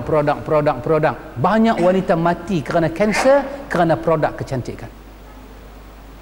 Kerana produk kecantikan. Lepas bersalin, perut dia agak naik sikit. Malu ke orang perut naik. Kenal dengan lelaki dia bengong. Duk kata pula, tengok baru anak 3 perut dah buncit. Dia tak tahu perut dia lagi buncit. Dia marah bini dia. Dia tak tolong kamu tu senaman, dia tak tolong kamu tu makan kesihatan, dia duk kutuk ke atas. Lepas tu dia duk melawak pula. Dia kata ada satu janda tu anak 3 tapi nampak macam tak beranak lagi. Cemburulah perempuan ni. Apa dia buat? Dia nak langsingkan badan dia. Dia pergilah macam-macam, London ke mana ke, pi nak kuruskan badan, makan, ambil laser, pakai tembak laser. 3 bulan cantik, bulan keempat suspek kanser. Tertipu dengan kehidupan dunia. Tertipu. Habis banyak duit wanita kepada kecantikan. Habis. Jumlah duit dia habis cantik itu layak pergi haji dan umrah. Habis. Tertipu, ikhwan. Dunia ini. Dan di mana-mana dunia, ikhwan, زين للناس حب الشهوات من النساء والبنين والقناطير مقنطرة من الذهب والفضة والأنعام والحرث ذلك متاع الحياة الدنيا. Kecenderungan orang laki-laki kepada wanita, kepada ternakan, perniagaan, ladang, kuda, harta benda, anak pinak, merosakkan kehidupan orang laki-laki. Ini dunia. Khadirah, hulwah. Dia cantik dan dia segar, dia manis. Makin kita ada jawatan, makin kita seronok. Sampai pada tahap orang kata encik minggu depan nak pencen, dia gelabah. Dia kata how can be. Macam mana ni? Dia kata tak macam mana lah, encik dah 65, kena pencen lah. Dia kata no way. Saya tengok nasib ada sebahagian orang mereka dilantik jadi gubernur. Hari mereka nak tinggal rumah gubernur mereka tu, bini mereka kena histeria. Bini mereka kena histeria, tak mau tinggal rumah gubernur. Wahai rumah tu rumah gomen, gubernur ni ditukar, dilantik. Tapi ni gubernur di pasal 2 butir lah. Ni saya cerita ni pasal berdengung, pasal 2 butir. Bini dia kena histeria. Kenapa jadi begitu ikhwan? Dunia ini khadiratil hulwa. Pejabat-pejabat kerajaan bila nak pencen kena buat satu fund, satu dinner dekat yang nak melingkup ni dah. Pengarah-pengarah ni dia nak tinggal jawatan tu menangis. Menangis. Saya telah berkhidmat puluh tahun lah hang khidmat. Akhirnya pencen. Dia tak boleh terima ya kawan. Kalau dia punya jabatan tu tak buat majlis perpisahan, dia rasa macam dia tak sayang kat dia.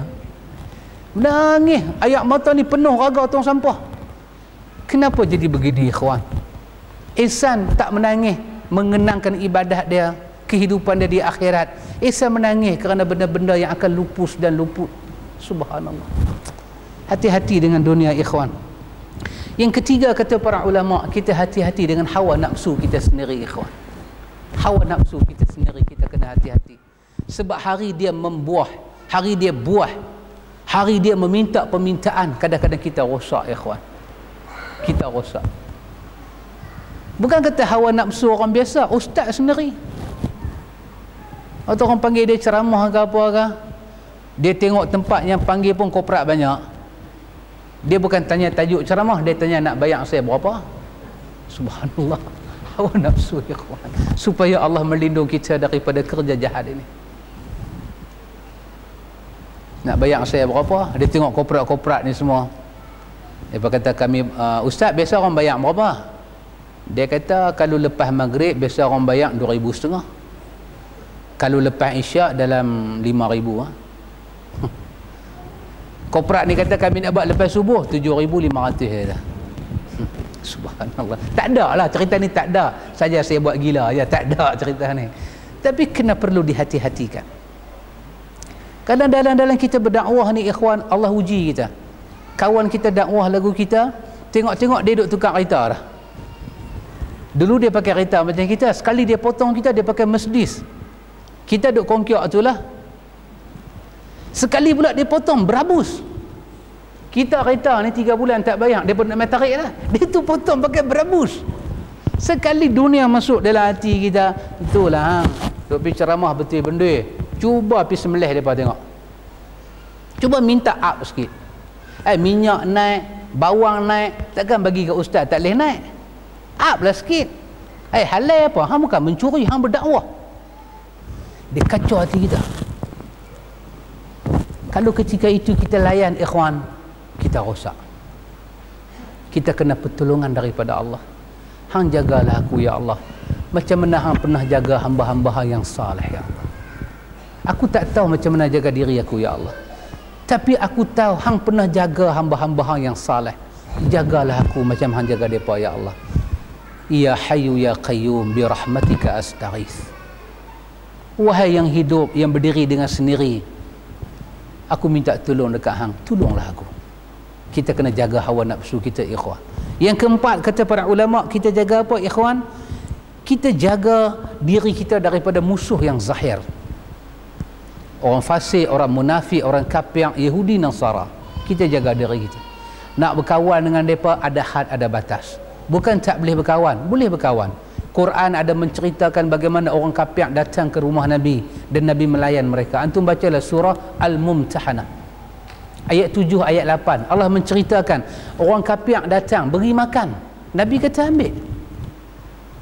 Dia bawa roti, dia bawa apa nama, zaman hari itu bawa roti khubzun dengan apa nama ni, dhab yang masih hidup.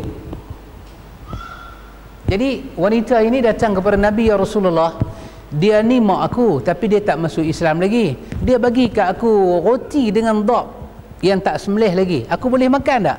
Nabi kata ambil, itu pemberian dia. Jadi tak ada halangan apa. Orang kafir dengan kita, asyik benda tu tak langgar hukum Allah, sudah. Dia tak suruh kita, tahulah nak kata hari ni kan, apa yang Cina duk gui tu apa nama? Isang. Yang kita dah tahu isang ikan ya. Isang. Saya tidak tahu ikhwan. Cuma saya ada tanya satu Cina. Saya kata, brother, sorry, can I ask you something? Simple question. Itu pun kalau orang tak marah lah, saya kata. Dia kata, never mind. Saya kata, ni isang ni apa dah? Duk pergi gue dengan sepik kayu tu, gedebang, gedebung. Ni lepas tu makan seorang sikit. Saya tanya, ni saya tanya. Jadi dia jawab, tuan-tuan tak dengar, pasal tuan-tuan tak ada di situ. Jadi bila dengar saya cakap, kena buat kajian lagi lah. Mungkin ada ustaz lain tanya Cina lain pula. Saya tanya this Chinese man, apa itu isang? Dia kata kat saya, isang itu tak makanan-makanan yang macam tu. Dia kata tujuan dia mencari berkat. Blessed from God, dia kata. Bila awak duduk dalam majlis tu isang ni, awak gue seorang sikit, God give you blessing. Maksud dia apa? Berkat lah, rahmat lah. Saya dengar, saya kata kat dia, Cina lain macam mana? Ada kata semua Cina serupa lah, lagu tu lah. Kalau dia agama Buddha, itulah kepercayaan dia. Jadi saya punya ingat dalam kepala saya ni, tak tahulah, antum fikir sendiri. Dia buat tu cari berkat, patutkah kita join? Itu sajalah. Kita ni patut join tak? Dia yang cari berkat. Blessing ni kalau tak silap saya, rahmat lah, terjemahan Melayu kan. Macam kita kata, may God bless you, may Allah bless you, semoga Allah rahmati awak lah. Dia guna kalimah bless kat saya. Saya kata tak ada ke simbolik lain? Dia kata yang takat aku tahu yang tu, dia kata. Jadi pemimpinnya orang Islam ni patut tak terlibat benda ni semua? Saya pun tak tahulah. Kadang-kadang pemimpin kita ni dia bodoh, dia tak tahu apa. Yang atok dia ni urus dia ni, dia pergi tanya tak patua negeri ke kebangsaan ni ada tak tanya sami-sami Buddha tentang benda ni? Kita jangan sampai bila kita jadi macam kan Quran kata lakum dinukum, depa nak gue cakotiau ke, depa nak gue apa ke, dia punya pasal lah kaya dia. Yang kita ni nak jadi tak tentu hala pasal apa. Tak mesti saya cakap ni betul ya kawan. Kita buat kajian lah, internet ada, pergi buka internet tengok yang kata apa tadi, isang ni apa dia. Kalau ada member Cina, malam ni juga pergi rumah dia, ketuk pintu rumah dia. Betul kan mamak tu kata isang ni blessing? Kalau Sami Cina kata benda ni khilaf, dia pun ada khilaf juga. Kalau khilaf tak apa. Kalau dia kata khilaf lah, di kalangan Sami kami pun khilaf bab ni. Ada yang kata blessing, ada yang kata just for entertainment only. Tak apalah. Ada dua pandangan yang kita boleh pakai lah, khilaf. Tapi kalau semua cakap benda yang sama tu. Dan yang akhir sekali ikhwan, ulama kata kita kena hati-hati dengan apa ikhwan? Dengan jahil. Jahil ni sangat dahsyat ikhwan. Dia boleh merosakkan seluruh iman dan tauhid. Jahil. Kerana jahil, orang bermusuh dengan agama dia sendiri. Jahil, sangat jahil. Dan kejahilan dia itu luar biasa. Kan saya bagi contoh kecil aja. Isyak 9.30 tepat saya berhenti, lagi 3 minit. Pasal kaki pun duk rasa dah. Anda tengok, satu contoh kecil saya bagi, dan saya bagi satu contoh kecil ni kerana jahil. Saya tak bercakap dengan kawan tu hampir 2 tahun. Hampir 2 tahun saya tak bercakap dengan dia. Ustaz Nan bayang tengok, hampir 2 tahun tak cakap dengan dia. Okey apa? Dia jemput saya satu majlis. Dia kata kita ambil keberkatan majlis ni, kita buka lah majlis ni dengan Ummul Kitab Al-Fatihah. Dia buka. Habis dia buka semua majlis, kata minta. Kita ada ustaz, dia kata. Kan? Alhamdulillah, dia kata malam ni ustaz sama dengan kita. Dia kita minta dia cakap sikit. Jadi kata ustaz cakap sikit, dia kata 10 minit jadilah. 10 minit nak cakap apa tuan-tuan? Nak isytihar pilihan raya punya tarikh pun tak dan. Tu mohon raja tu dia nak habaq kata besok raya pun 15 minit. Dia kata 10 minit. 10 minit. Tak apa. Mudah-mudahan sesuatu yang baik saya boleh sampaikan. Saya kata apa? Saya kata ikhwan, berdasarkan hadis Nabi, Nabi tak pernah buka majlis dengan suratul Fatihah. Nabi buka majlis dengan khutbatul hajah.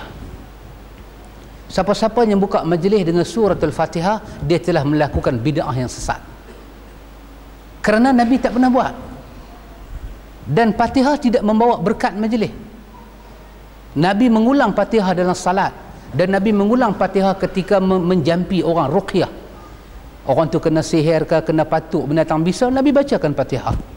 Fatihah itu dia punya fungsi. Tapi buka majlis Nabi tak pernah buat Fatihah. Habis Nabi buat apa? Berdasarkan hadis yang diriwayatkan daripada Imam Ahmad, Nabi membuka dengan khutbatul hajah. Maka apa itu khutbatul hajah?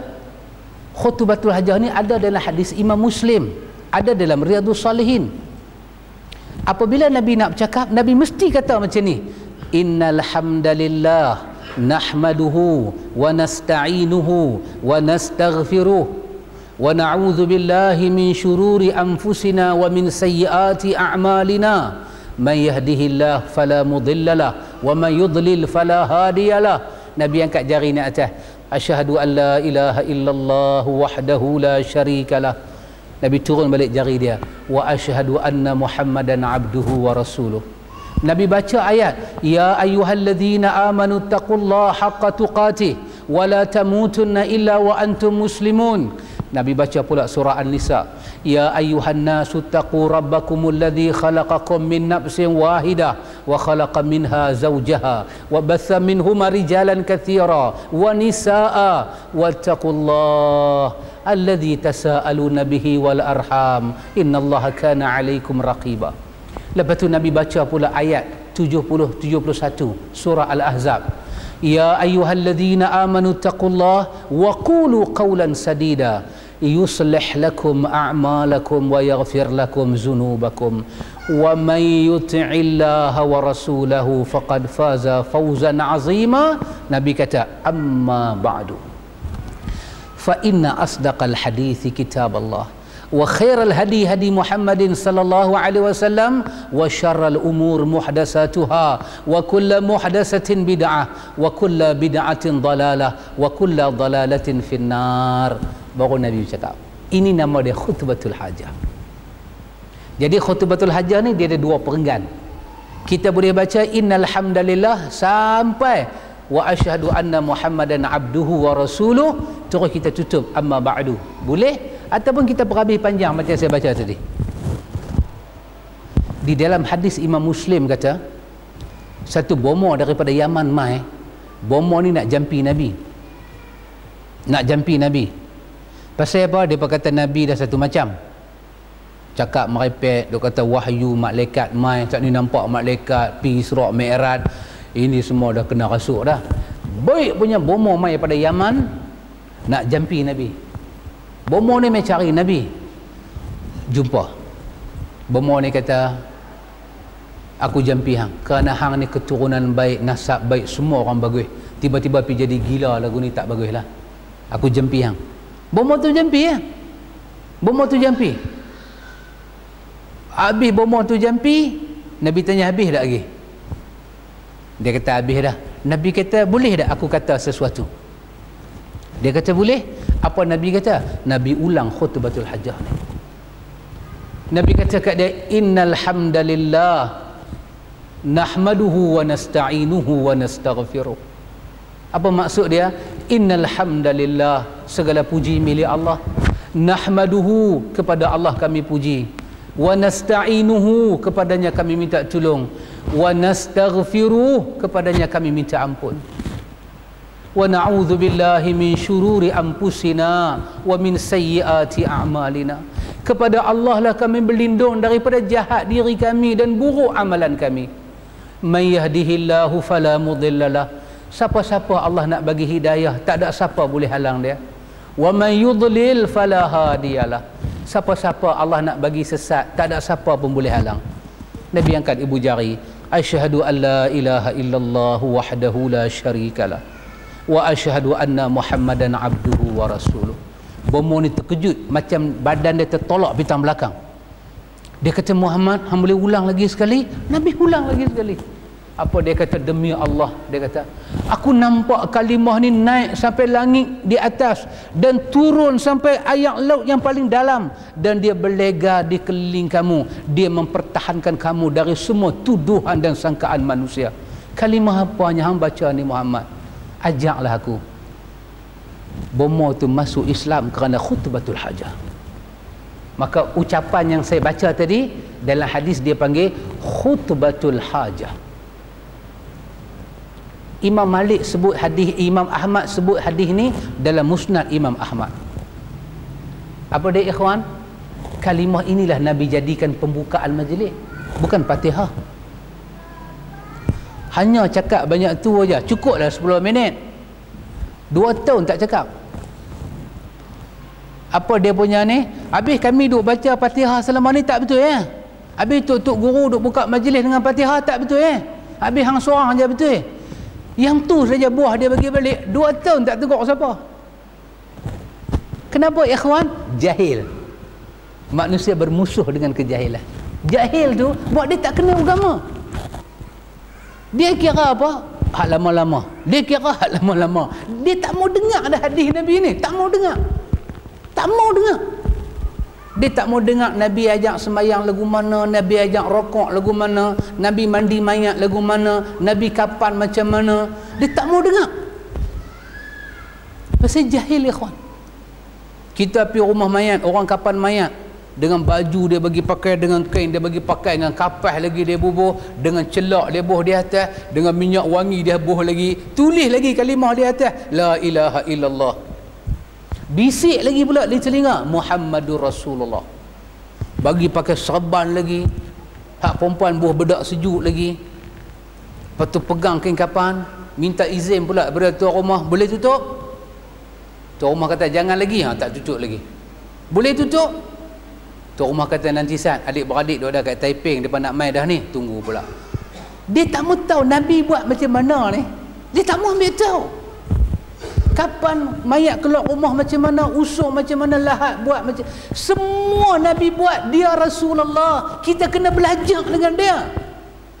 Kalau siapa-siapa buat tak sama dengan dia, salah. Habis semua tok guru salah, hang seorang aja betul. Bukan macam tu. Kita belajar dengan Nabi. Dia tak mau. Mayat semua cantik, usung Al-Fatihah, Al-Fatihah. Kita kata tak boleh, mazhab Syafi'i tak boleh sebut Fatihah. Dia buat perangai pula dah. Tak boleh Fatihah pula. Hari tu buka majlis Fatihah tak boleh. Lah berkelak mayat Fatihah tak boleh. Satu hari dia mati, kita mau pasang lagu rock berkelak mayat dia. Semua tak boleh mengaji kat dia. Subhanallah. Dia tak mau dengar ikhwan. Lepas tu dia buat musuh. Lepas tu dia buat musuh. Dia tak mau dengar. Pasal apa dia tak mau dengar? Dia jahil ikhwan. Musuh paling dahsyat jahil manusia ni. Dia boleh ubah iman kita kepada Allah ikhwan. Pasal tu kita kena hati-hati ikhwan. Ada orang, saya bagi contoh, dia baca khutbah jemaat. Cantik khutbah dia, berdekah-dekah khutbah dia. Kira special brand pun sampai keluar satu balai mai dengar. Balai hari tu kosong. Cuma satu je problem khatib ni, masa dia naik nak baca khutbah, Tok Bilal bagi tongkat, dia tak mau ambil. Dia naik baca khutbah tanpa pegang tongkat. Habis dia balik tu baca khutbah, yang dia sampai tu dekat 1 jam, orang tak sembang. Rupanya special brand keluar mai ni bukan nak dengar khutbah. Heran pasal apa baca khutbah tak pegang tongkat. Yang tu jadi fokus. Pengurusi turun, qadi turun, orang majlis agama turun, sembang waktu maghrib. Khatib ni mana mai ni? Tak pernah jadi dalam kampung baca khutbah tak pegang tongkat. Ni apa dah jadi? Buat keputusan, lain kali kalau ada khatib baca khutbah tak pakai tongkat, dia kena ulang balik khutbah dia, dah jangan panggil dah dia sampai bila-bila. Awak pergi tak reti sampai setara tu, tongkat tu rukun khutbah ke? Tu dia ikhwan. Tongkat punya pasal ustaz tak boleh mengajar masjid, cancel. Pasal apa? Tak cukup rukun khutbah tongkat. Mau ambil tongkat tu mau sedekah tengah belakang dia. Takkan sampai macam tu kita jahil? Tak tahu. Tapi duk jadi hari ni ikhwan, kerana ulama kata nombor 5 ni jahil. Jahil, sangat-sangat jahil ikhwan, sangat-sangat jahil. Jahil bab internet tak apa, tapi kalau jahil sunnah Nabi nak hidup macam mana ikhwan, nak buat ibadat macam mana? Ada 3 syarat Allah Ta'ala terima ibadat kita. Nombor 1, kita orang Islam, alhamdulillah Islam dah. Yang kedua, kita kena ikhlas, alhamdulillah. Yang ketiga, setiap ibadat kita buat kena mutaba'ah, kena ikut dan sama dengan Nabi yang dia utuskan. Ulama bukan para Nabi, mereka boleh dikritik, boleh diterima cakap mereka, tetapi Nabi bukan para ulama yang boleh ditolak pandangan dia. Wajib diimani akan wujud dan bicaranya.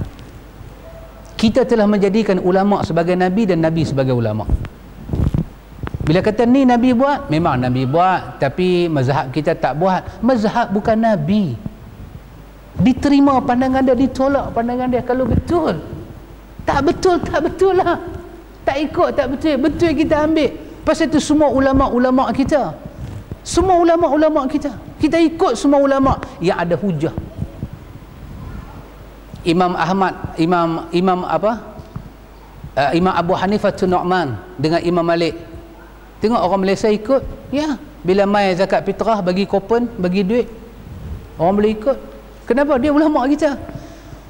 Kalau mazhab Syafi'i bagi kupon, tak boleh. Fitrah tu kena ulang balik, dia kena beras tempat kita ni. Itu yang kita makan. Tapi sebab kita boleh ikut, dia ulama kita, kita ikut lah. Jahil ini masalah ikhwan.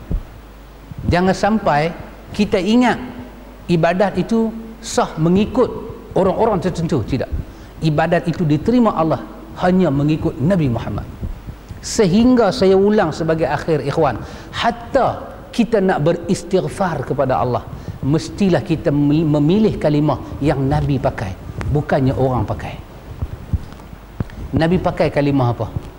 Astaghfirullahalazim. Kita pakai kalimah tu. Nabi tak pernah pakai kalimah tubna ya Allah wa raja'na ya Allah. Nabi tak pernah pakai. Kita jangan pakai. Awak salah ke tu benar, tu benar? Awak tu benar tu maksudnya kami berdisko ke? Tu benar tu maksudnya kami minta ampun, kami bertobat. Tu benar ya Allah, kami tobat kat hang. Wa raja'na, kami kembali dekat hang. Wa nadimna ala ma fa'alna, kami menyesal apa kami buat. Baik, tapi seumur hidup 23 tahun dia jadi Nabi, dia tak pernah pakai kalimah tu mendekatkan diri pada Allah. Buat apa kita pakai? Tak percaya ke dengan bahasa dia? Tak percaya ke? Dia Nabi. Pakailah apa dia pakai. Dia pakai Sayyidul Istighfar. Kita pakai Allahumma anta rabbi la ilaha illa anta khalaqtani. Itu hadis Imam Bukhari. Pakai. Kita duk tu benar ya Allah, hasbi rabbi jalallah. Nabi tak pernah pakai.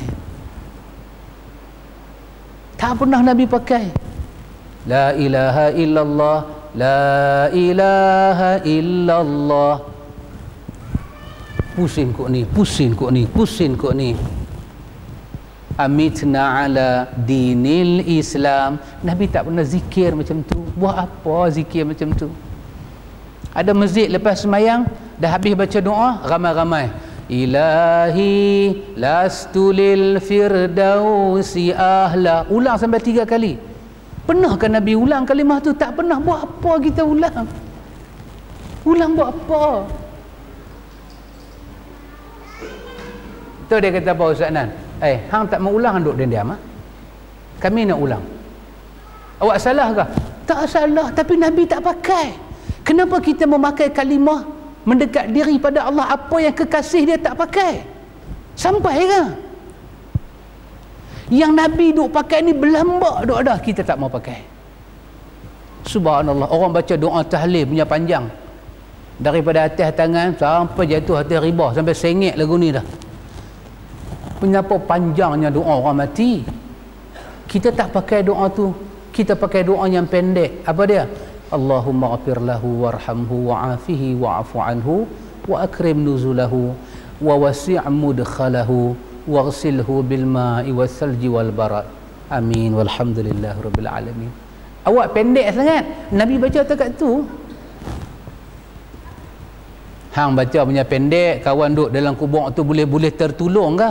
Nabi lebih sayang orang dalam kubur daripada hang tahu tak? Kita ada problem ikhwan. Hidup kita ni kompos dia tak tahulah tak mana ikhwan. Ikhwan, kalau panjang umur sihat badan, kita masuk lagi satu tajuk, perkara yang ke-24, mengamalkan cara hidup orang kafir. Ini satu masalah pula dah. Muslim satu keluarga pakai salib. Muslim pantang terkejut sikit, oh my god. Tu Muslim dia bersin hajim sampai ayam hidung, ayam semua keluar, sampai tulang hidung pun keluar. Excuse me, alhamdulillah tak keluar. Tapi Muslim pasal apa? Cara hidup tu modern life, western life. Ada kata alhamdulillah, ni kampung betul. Lagu tu punya hidup.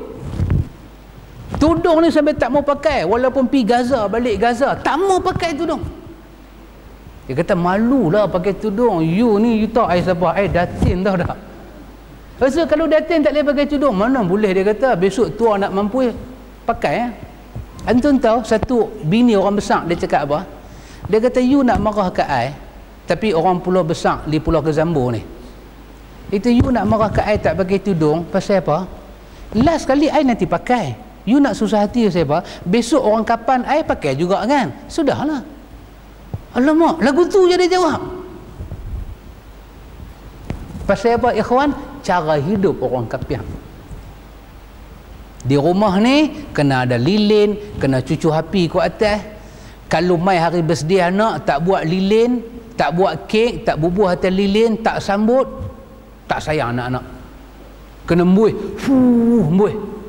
Keluar gigi palsu pun mbuih lah. Dah habis mbuih, baca doa sikit. Allah selamatkan kamu. Macam tu punya kasih sayang.